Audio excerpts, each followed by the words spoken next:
Assalamualaikum warahmatullahi wabarakatuh. Ketemu lagi dengan saya Widya Kusuma Wardani. Nah, pada video kali ini kita akan membahas materi kelas 11 yang ada pada bab 2, yaitu materi mengenai sistem dan dinamika demokrasi Pancasila sesuai UUD 1945. Nah, pada video kali ini kita akan membahas subbab yang pertamanya ya, yaitu subbab mengenai hakikat demokrasi. Nah, seperti biasa, sebelum kita mulai, ada yang harus kalian sediakan, yaitu kalian harus menyediakan buku dan pena, supaya informasi yang sedang saya jelaskan pada video kali ini bisa sekaligus kalian catat. Sebelum kita mulai juga, jangan lupa berdoa dulu menurut ajaran agama dan kepercayaan kalian masing-masing ya. Langsung aja yuk kita lihat materinya. Nah, ini materi yang pertama ya, yaitu kita sebelum mempelajari mengenai hakikat dari demokrasi itu, kita harus tahu dulu sebenarnya apa arti dari demokrasi ya. Jadi makna dari demokrasi itu apa? Nah, ini dia. Demokrasi dia berasal dari bahasa Yunani kuno ya, yang diutarakan pada saat itu di kota Athena pada abad ke-5 sebelum Masehi. Nah, kenapa kota Athena? Karena kota Athena inilah yang pertama kali melaksanakan demokrasi langsung ya. Demokrasi langsung. Nah, maksudnya gimana demokrasi langsung itu? Demokrasi langsung ini masyarakat Athena ini dia berkumpul di suatu tempat. Jadi di tempat itu mereka berdiskusi sama-sama, berdemokrasi sama-sama dan mencapai suatu kesepakatan bersama-sama. Nah, itulah mengapa demokrasi ini dikenalkan di kota Athena seperti itu. Karena pada saat itu Athena inilah yang pertama kali melaksanakan demokrasi secara langsung pada abad ke-5 sebelum Masehi seperti itu ya.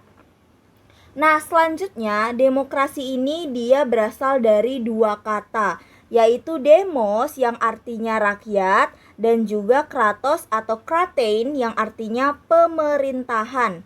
Nah, demos itu rakyat dan kratos atau kratein itu adalah pemerintahan.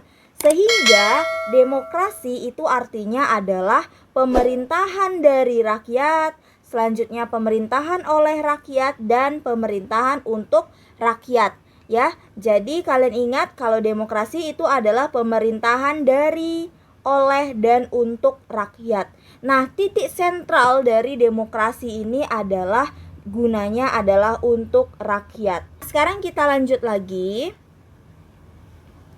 Nah, sekarang kita akan membahas mengenai prinsip-prinsip demokrasi ya. Nah, bagaimana sesuatu itu dikatakan sudah demokrasi ya, ataupun bagaimana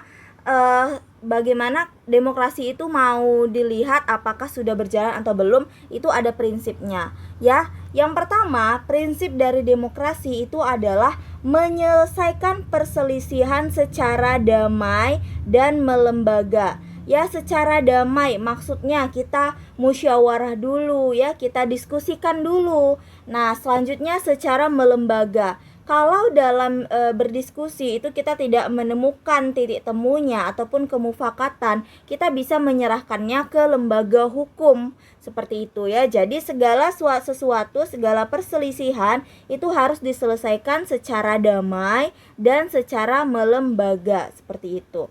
Nah, selanjutnya yang kedua, harus menjamin terselenggarakannya perubahan secara damai dalam suatu masyarakat yang sedang berubah. Perubahan secara damai, maksudnya apa? Harus ada misalnya pemilu. Pemilu itu kan suatu sistem untuk merubah pemerintahan ya. Nah, berarti perubahan secara damai ini maksudnya adalah pemilu yang kondusif ya, pemilu yang damai. Nah, bagaimana kalian menciptakan pemilu-pemilu yang damai seperti itu ya? Selanjutnya, prinsip yang ketiga itu menyelenggarakan pergantian pimpinan secara teratur. Secara teratur, kalau di Indonesia itu sudah diatur berapa tahun sekali proses pergantian pimpinan ya. Di Indonesia, pergantian pimpinan ini itu di waktunya adalah 5 tahun sekali ya. Jadi selama 5 tahun sekali kita akan melakukan pesta demokrasi, yaitu melaksanakan pemilihan umum yang berguna untuk melakukan pergantian pimpinan seperti itu. Nah, selanjutnya prinsip yang keempat, membatasi pemakaian kekerasan sampai minimum ya.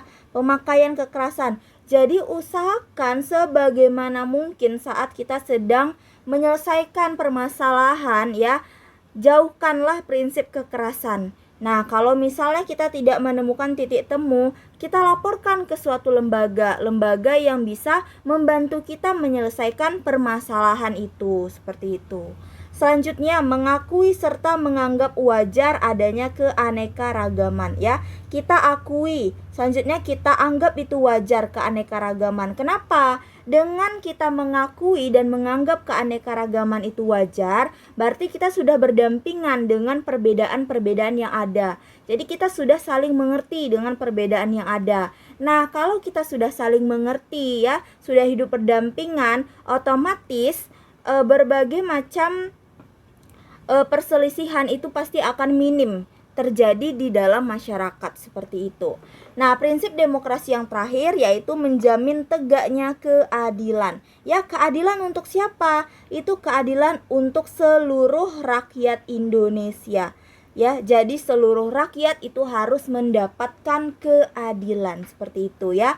Nah, ini dia prinsip-prinsip dari demokrasi. Ada 6 prinsip ya.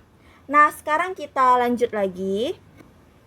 Nah, selanjutnya kita masuk kepada macam-macam demokrasi. Nah, di sini kita akan mempelajari ada beberapa jenis-jenis demokrasi yang ada di dunia ya. Nah, yang pertama kita masuk kepada demokrasi liberal. Ya, demokrasi liberal yaitu pelaksanaannya didasarkan oleh aturan perundang-undangan yang disusun atas prinsip-prinsip liberalisme. Ya, prinsip-prinsip liberalisme. Apa aja itu prinsip liberalisme?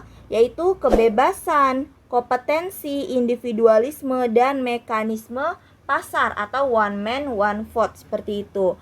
Nah, ini dia prinsip demokrasi liberal. Jadi yang mana pada demokrasi liberal ini proses pelaksanaannya itu mengedepankan prinsip-prinsip dari liberalisme, yaitu kebebasan, individualisme seperti itu.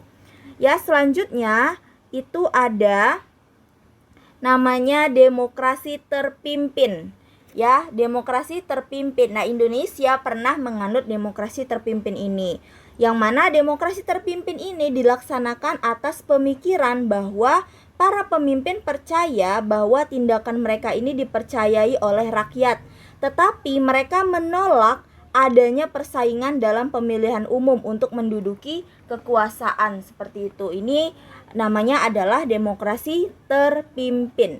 Nah, sekarang kita lihat lagi yaitu demokrasi sosial. Nah, demokrasi sosial ini pelaksanaannya menaruh kepedulian kepada keadilan sosial dan egalitarianisme bagi prasyarat untuk memperoleh kepercayaan politik seperti itu. Ini namanya adalah demokrasi sosial. Sekarang kita lanjut lagi. Nah, pada demokrasi partisipasi ini, demokrasi ini diselenggarakan dengan menekankan atau menitikberatkan kepada pentingnya hubungan timbal balik antara penguasa dan yang dikuasai atau rakyat. Ya, jadi pada demokrasi partisipasi ini dia mengharapkan ada hubungan timbal balik ataupun komunikasi yang baik antara penguasa dengan rakyatnya seperti itu. Antara yang memimpin dengan yang dipimpin seperti itu. Jadi penguasa mengharapkan partisipasi oleh rakyatnya seperti itu. Nah, selanjutnya kita masuk lagi. Ini ada demokrasi konstitusional. Ya, yang mana demokrasi konstitusional ini yaitu demokrasi yang diselenggarakan berdasarkan konstitusi yang berlaku di negara tersebut, di mana konstitusi itu disusun berdasarkan nilai-nilai demokrasi, yaitu adanya kebebasan, partisipasi, responsibility, transparansi, dan keadilan. Ya, jadi demokrasi pada negara yang menganut demokrasi konstitusional ini mengikut kepada konstitusi yang dianutnya seperti itu ya. Nah, sekarang kita lihat lagi. Ini demokrasi yang terakhir, yaitu adalah demokrasi konsosiasional.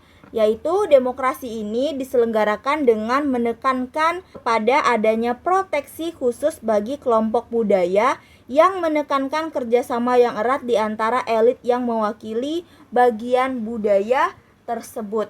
Nah, ini dia beberapa dari macam-macam demokrasi yang ada di dunia, ya, yang mana kita pernah menganut salah satu dari macam-macam demokrasi ini.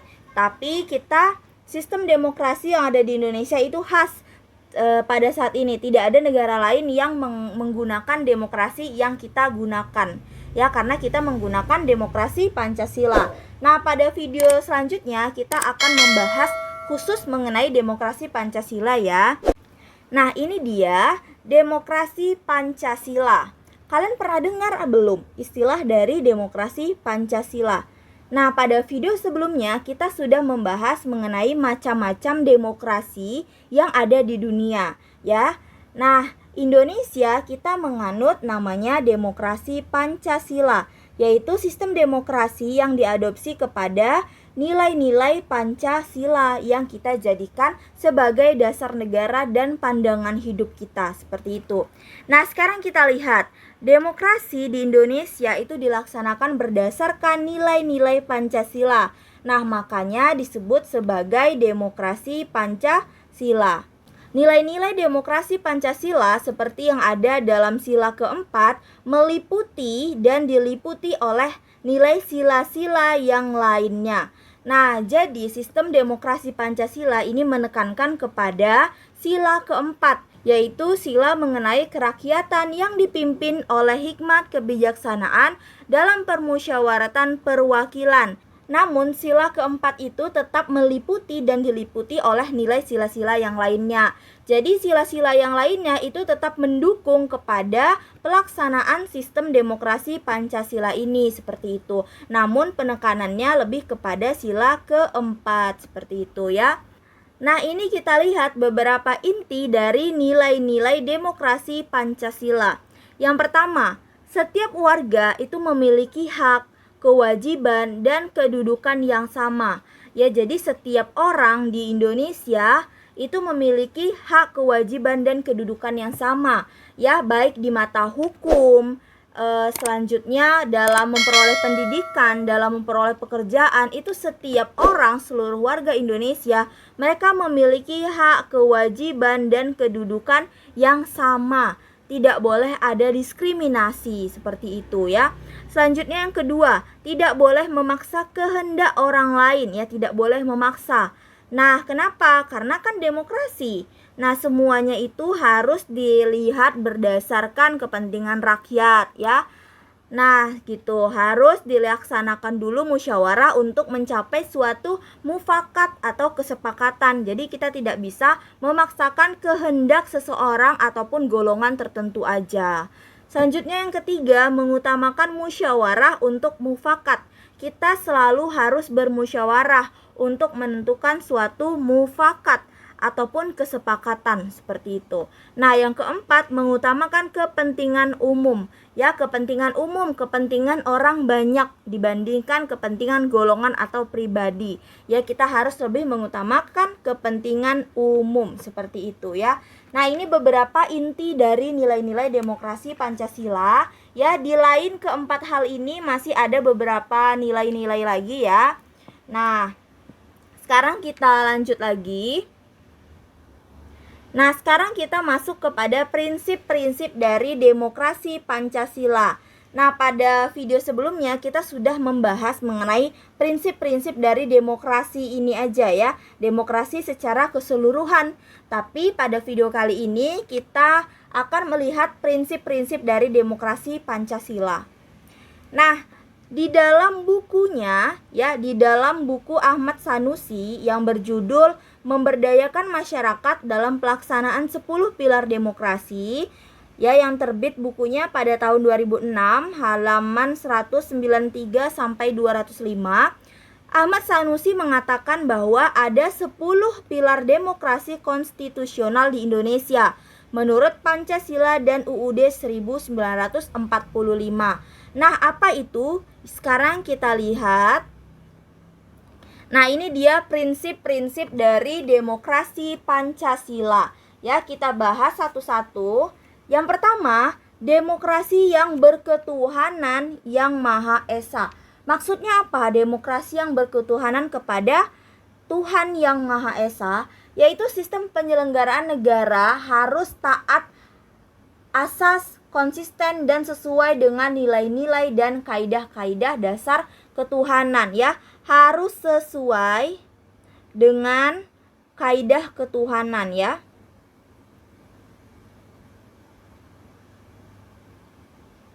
Nah, jadi apa yang diperbolehkan dan apa yang dilarang dalam kaidah ketuhanan kita harus merujuknya juga seperti itu. Nah, selanjutnya yang kedua itu ada demokrasi dengan kecerdasan. Maksudnya, aturan dan penyelenggaraan demokrasi itu bukan dengan kekuatan naluri ataupun otot aja, ya. Namun pelaksanaan demokrasi itu harus menuntut kecerdasan, ya, kecerdasan dari rohaniyah. Rohaniyah ini berarti meliputi yang asas yang pertama ini juga ya. Selanjutnya harus juga berlandaskan kepada kecerdasan akaliyah ya. Kita merujuk kepada akal sehat kita. Selanjutnya harus juga merujuk kepada rasionalitas. Nah, dan kecerdasan emosional. Nah, ini dia kecerdasan yang harus kita laksanakan ya di dalam pelaksanaan demokrasi seperti itu ya. Jadi pelaksanaan demokrasi ini tidak hanya mengandalkan dari kekuatan otot, naluri ataupun kekuatan massa semata-mata aja, namun juga harus mengandalkan kecerdasan ini ya, rohaniyah, akaliyah, rasionalitas dan emosional seperti itu. Nah, yang ketiga ada namanya demokrasi yang berkedaulatan rakyat, yaitu demokrasi Pancasila diakui bila kekuasaan tertingginya ada di tangan rakyat ya. Jadi kekuasaan tertingginya itu diakui bila ada di tangan rakyat, yang mana kita kembali kepada prinsip demokrasi, yaitu demokrasi oleh ya, selanjutnya untuk dan dari rakyat. Nah, seperti itu. Pada demokrasi Pancasila juga seperti itu ya. Selanjutnya yang keempat ada demokrasi dengan rule of law. Nah, rule of law ya. Jadi maksudnya hal ini mengandung 4 makna penting. Yang pertama, harus adanya legal truth. Ya, selanjutnya legal truth ini apa maksudnya? Legal truth ini kekuasaan negara itu mengandung, melindungi serta mengembangkan kebenaran hukum. Ya, legal truth itu adalah kebenaran hukum, bukan demokrasi yang ugal-ugalan ataupun demokrasi yang manipulatif ataupun banyak bohongnya seperti itu. Nah, selanjutnya yang kedua itu ada legal justice. Nah, legal justice ini maksudnya adalah kekuasaan negara itu memberikan keadilan hukum, ya, bukan demokrasi yang terbatas pada keadilan formal dan pura-pura. Jadi harus ada keadilan hukum yang nyata seperti itu. Nah, setelah legal justice itu ada namanya legal security. Ya. Legal security. Apa itu legal security? Nah, kekuasaan negara itu menjamin kepastian hukum. Nah, harus ada kepastian hukum. Jadi bukan demokrasi yang membiarkan kesemrautan atau anarkis. Ya, harus ada kepastian hukumnya. Nah, jadi karena harus ada kepastian hukum, semuanya harus merujuk kepada landasan-landasan hukum seperti itu. Nah, selanjutnya ada legal interest.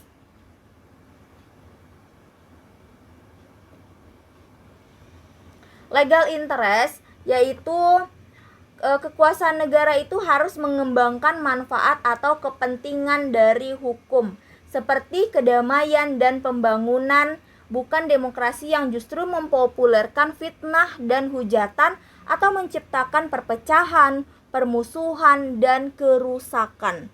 ya. Nah, demokrasi itu harus dijalankan dengan konsep rule of law, yaitu ada legal truth, legal justice, legal security, dan legal interest, seperti itu.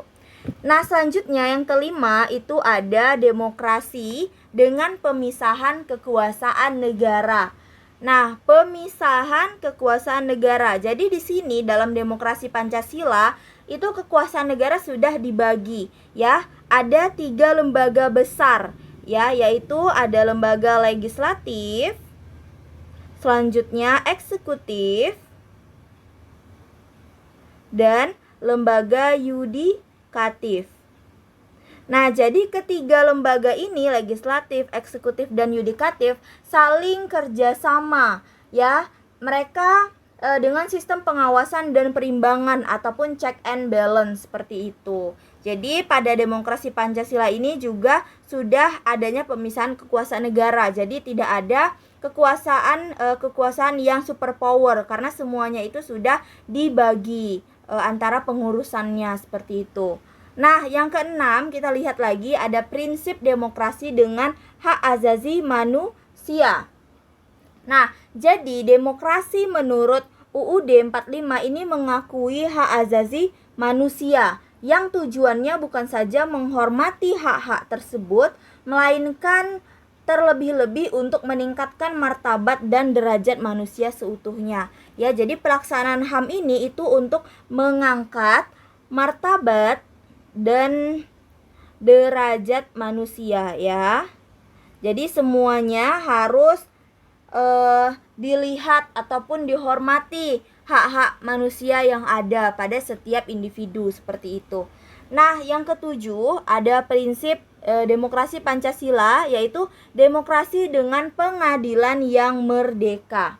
Ya, artinya demokrasi Pancasila ini menghendaki adanya sistem pengadilan yang merdeka, ya, yang merdeka ataupun independen. Jadi dia memberikan peluang seluas-luasnya kepada semua pihak yang berkepentingan untuk mencari dan menemukan hukum yang adil, ya.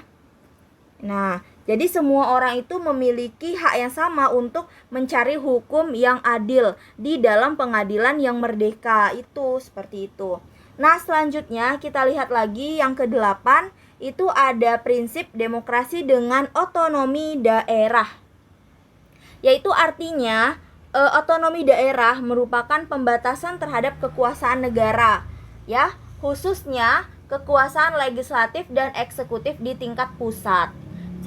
Nah, jadi di sini setiap daerah, ya, setiap daerah ini bebas untuk menentukan sendiri ataupun mengatur sendiri, ya, mengatur sendiri daerahnya berdasarkan dengan kebutuhan yang ada pada daerah tersebut, seperti itu. Nah, selanjutnya yang ke-9 ada prinsip demokrasi Pancasila, yaitu demokrasi dengan kemakmuran. Nah, maksudnya demokrasi Pancasila itu bukan hanya soal kebebasan, ya, kebebasan dan hak, ya. Ini bukan hanya kebebasan dan hak, tapi juga untuk membuat suatu kemakmuran. Nah, ya, jadi demokrasi Pancasila itu bukan hanya berbicara mengenai kebebasan dan hak juga, dan hak aja, tapi juga mereka memfokuskan ataupun berbicara mengenai kemakmuran, kemakmuran setiap rakyat tentunya, seperti itu, ya. Nah, sekarang kita lihat lagi yang terakhir ada prinsip demokrasi Pancasila, yaitu demokrasi yang berkeadilan sosial. Nah, artinya itu demokrasi Pancasila menggariskan keadilan sosial ini di antara berbagai kelompok, golongan, dan lapisan masyarakat.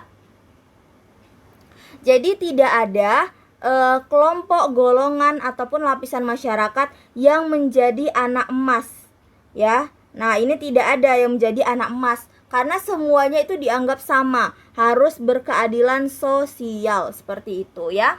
Nah, ini dia beberapa dari prinsip-prinsip demokrasi Pancasila. Sekarang kita lihat lagi makna dari demokrasi Pancasila, ya.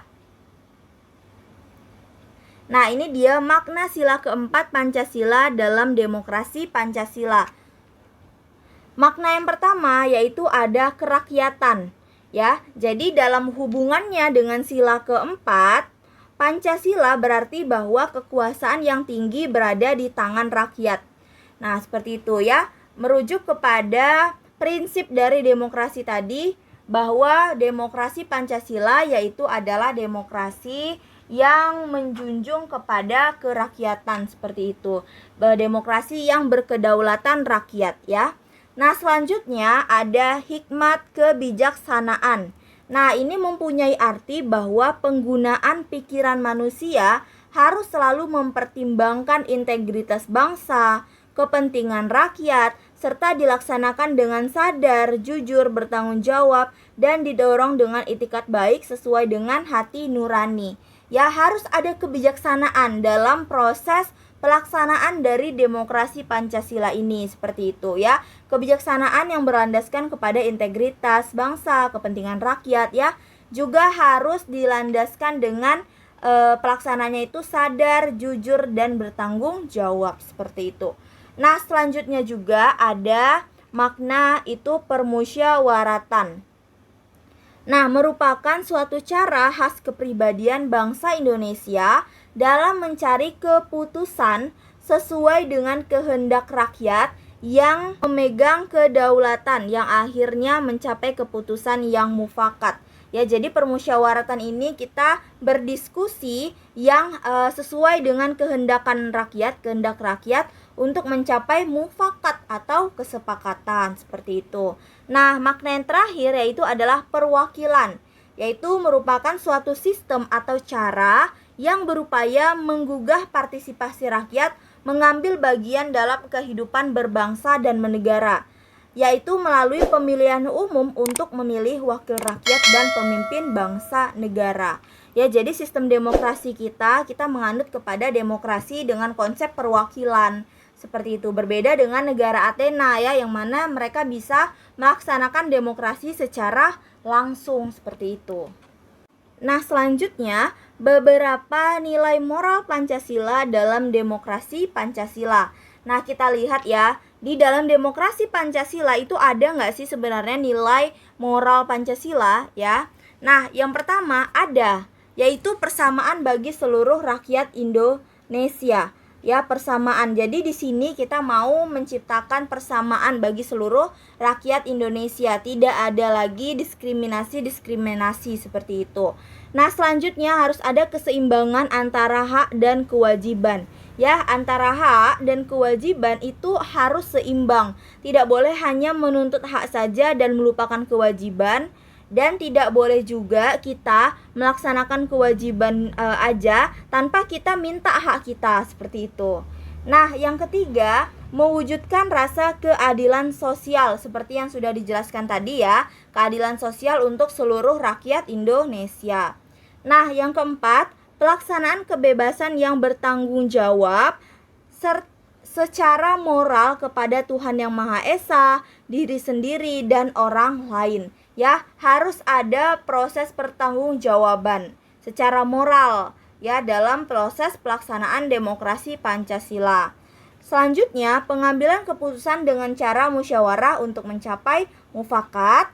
Selanjutnya lagi, mengutamakan persatuan nasional dan kekeluargaan ya. Jadi, kita hindarilah cara-cara yang bisa merusak persatuan nasional ini ya. Bagaimanapun kita harus mencari cara bagaimana prosesnya itu harus tetap mengedepankan persatuan nasional dan kekeluargaan. Nah, yang terakhir itu adalah menjunjung tinggi tujuan dan cita-cita nasional. Nah, intinya dari pelaksanaan demokrasi Pancasila itu kita mau mencapai ini ya, tujuan dan cita-cita nasional, itu dia. Nah, ini dia dasar hukum pelaksanaan demokrasi di Indonesia.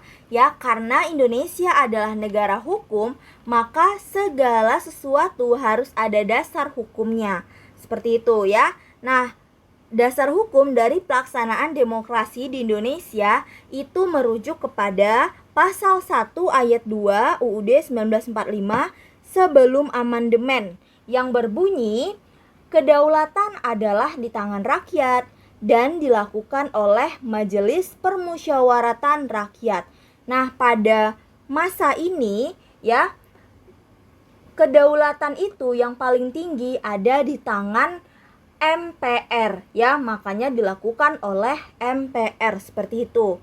Nah, selanjutnya pada pasal 1 ayat 2 UUD 1945, namun setelah amandemen ya, sesudah amandemennya bunyinya berubah, yaitu berbunyi, kedaulatan berada di tangan rakyat dan dilaksanakan menurut Undang-Undang Dasar. Nah, pada pasal 1 ayat 2 setelah amandemen ini, yaitu kedaulatan sekarang sudah berada di tangan rakyat. Jadi yang berdaulat adalah rakyat ya. Yang memiliki kedudukan tertinggi adalah rakyat, seperti itu. Nah, selanjutnya juga dasar hukum demokrasi di Indonesia itu juga ada dalam pasal 1 Konstitusi RIS ataupun Republik Indonesia Serikat, yaitu yang berbunyi pasal 1-nya ayat 1 berbunyi, Republik Indonesia Serikat yang merdeka dan berdaulat ialah suatu negara hukum yang demokrasi dan berbentuk federasi. Ya, berbentuk federasi karena pada saat itu kita Indonesia Serikat seperti itu ya. Nah, pada ayat 2 berbunyi, kekuasaan kedaulatan Republik Indonesia Serikat dilakukan oleh pemerintah bersama-sama Dewan Perwakilan Rakyat dan Senat. Nah, selanjutnya ada juga di dalam pasal 1 UUDS 1950. Nah, ayat 1 berbunyi, Republik Indonesia yang merdeka dan berdaulat ialah suatu negara hukum yang demokratis dan berbentuk kesatuan. Pada ayat 2 berbunyi, kedaulatan Republik Indonesia adalah di tangan rakyat dan dilakukan oleh pemerintah bersama-sama dengan Dewan Perwakilan Rakyat.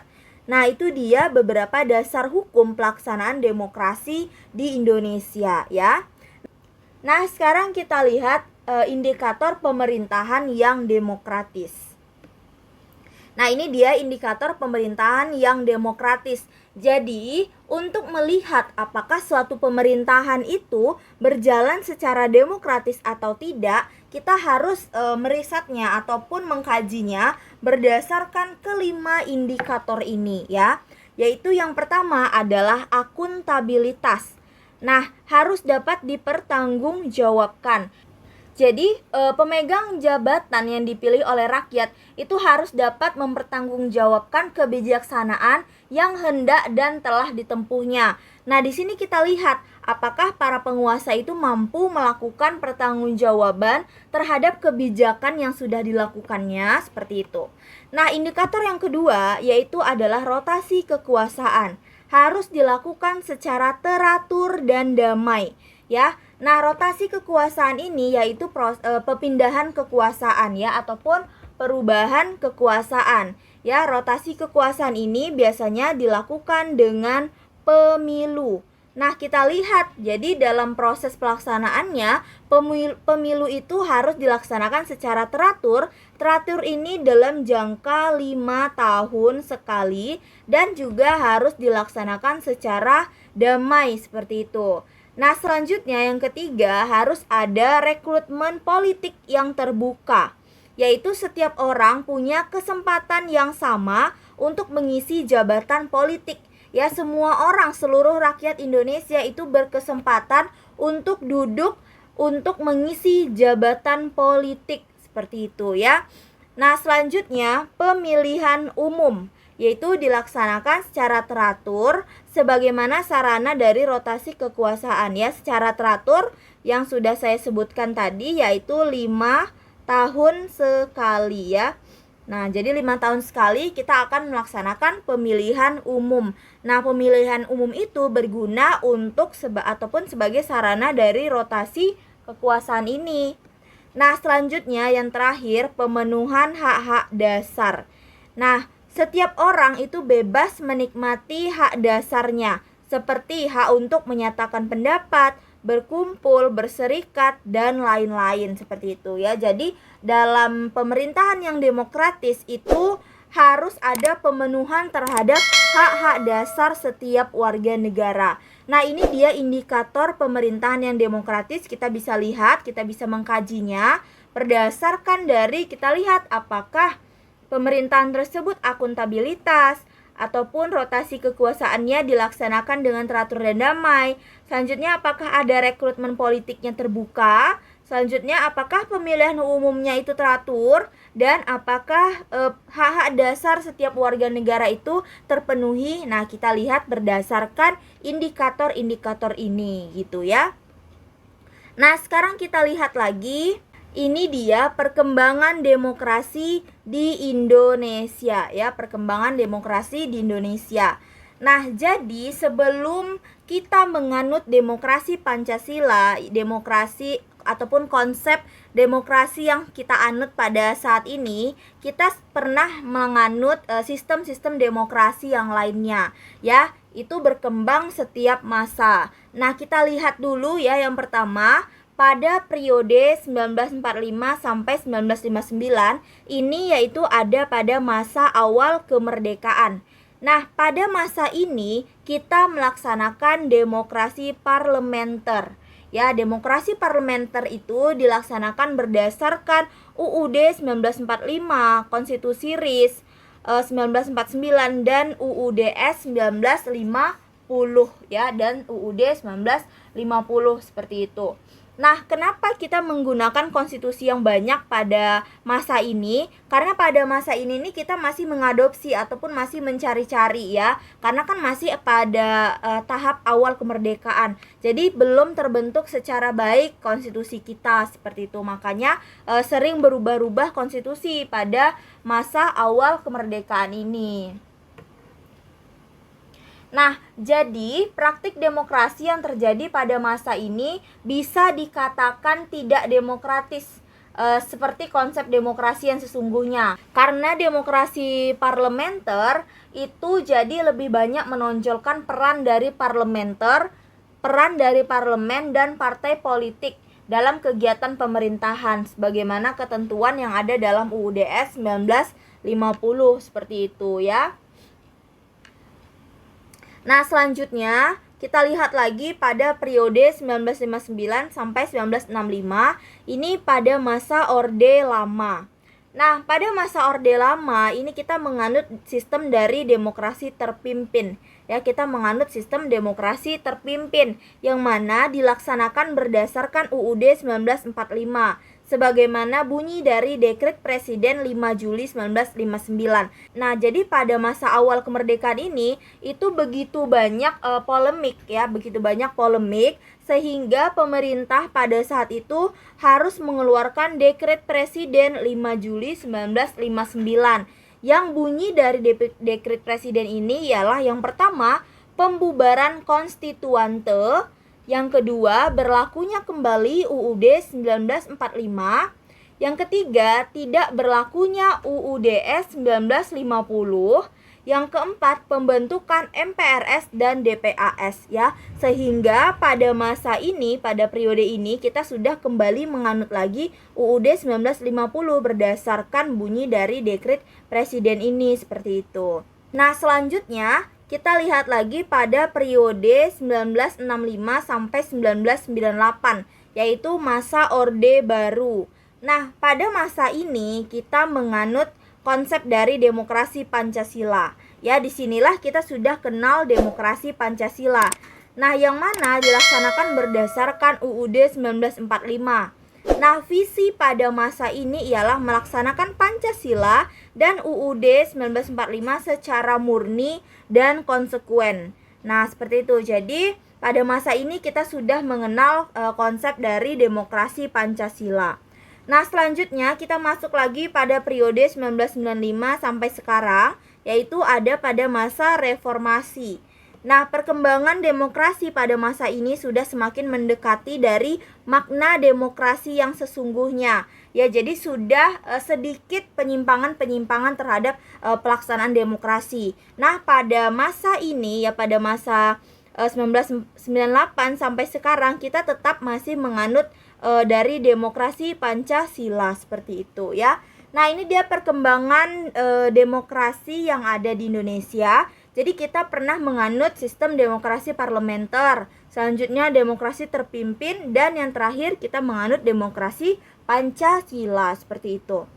Nah, ini dia, sebuah negara dikatakan demokratis bila di dalam pemerintahan negara yang bersangkutan tersebut ada beberapa hal berikut ini. Misalnya, rakyat memiliki kedudukan hukum yang sama. Ya, selanjutnya rakyat memiliki kesempatan yang sama untuk berpartisipasi untuk membuat keputusan.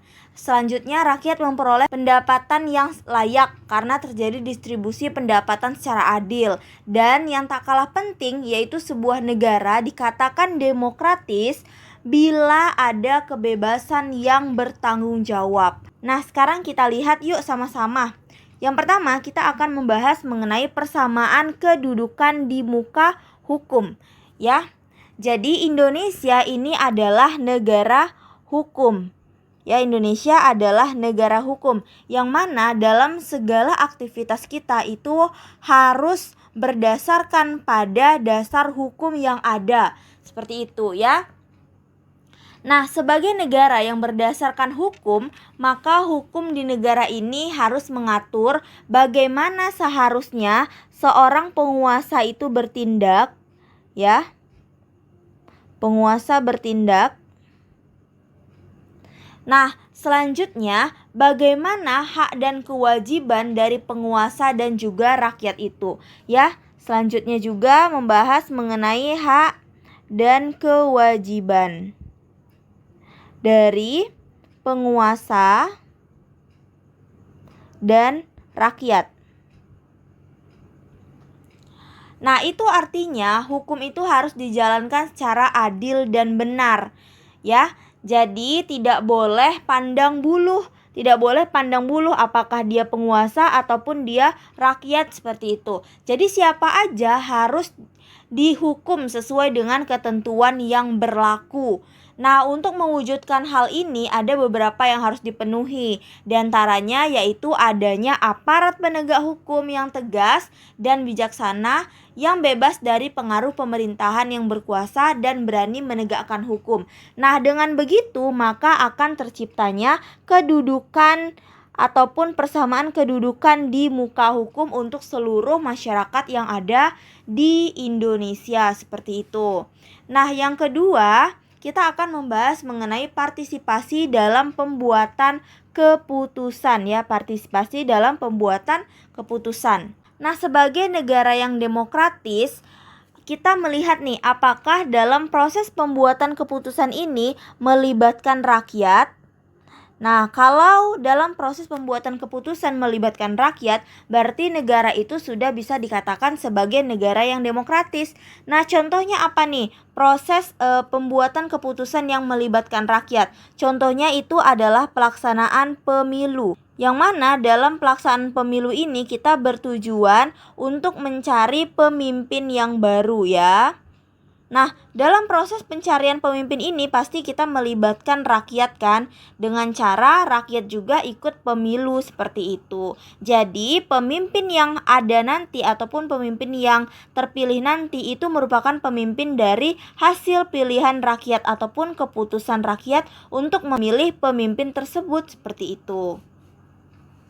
Nah, selanjutnya adanya distribusi pendapatan secara adil.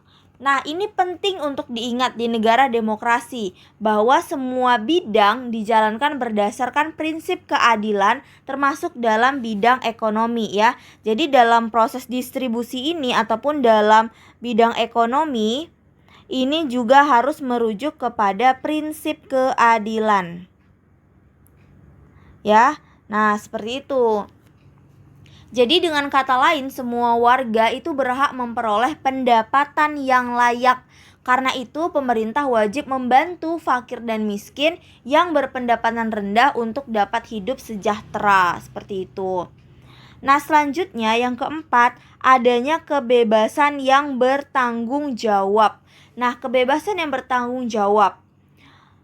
Di dalam negara yang demokrasi, idealnya ada 4 kebebasan yang sangat penting ya, yaitu adalah kebebasan agama, selanjutnya ada kebebasan pers, kebebasan untuk berpendapat, dan yang terakhir adalah kebebasan untuk berkumpul. Nah, keempat kebebasan ini bagian dari hak asasi manusia ya, yang mana sudah seharusnya dijamin keberadaannya oleh negara. Tapi seringkali dalam pelaksanaannya, kebebasan yang diperoleh ini tidak bertanggung jawab sebagaimana mestinya. Padahal penekanan pada kata bertanggung jawab ini mengandung makna bahwa kebebasan yang kita miliki oleh setiap warga negara itu tidak boleh bertentangan dengan norma. Ya, kebebasan ini tidak boleh bertentangan dengan norma yang ada seperti itu. Jadi, kita diberikan kebebasan namun kita harus dapat bertanggung jawab dengan kebebasan yang ada seperti itu. Nah, mungkin sekian dulu informasi yang dapat saya sampaikan pada video kali ini. Lebih dan kurangnya saya mohon maaf. Terakhir, sebelum saya tutup, saya minta dukungannya untuk channel ini dengan cara like, komen, subscribe, dan di-share ke seluruh sosial media yang kalian punya, supaya kita bisa belajar bersama. Akhir kata, saya ucapkan wabillahi taufiq wal hidayah. Wassalamualaikum warahmatullahi wabarakatuh.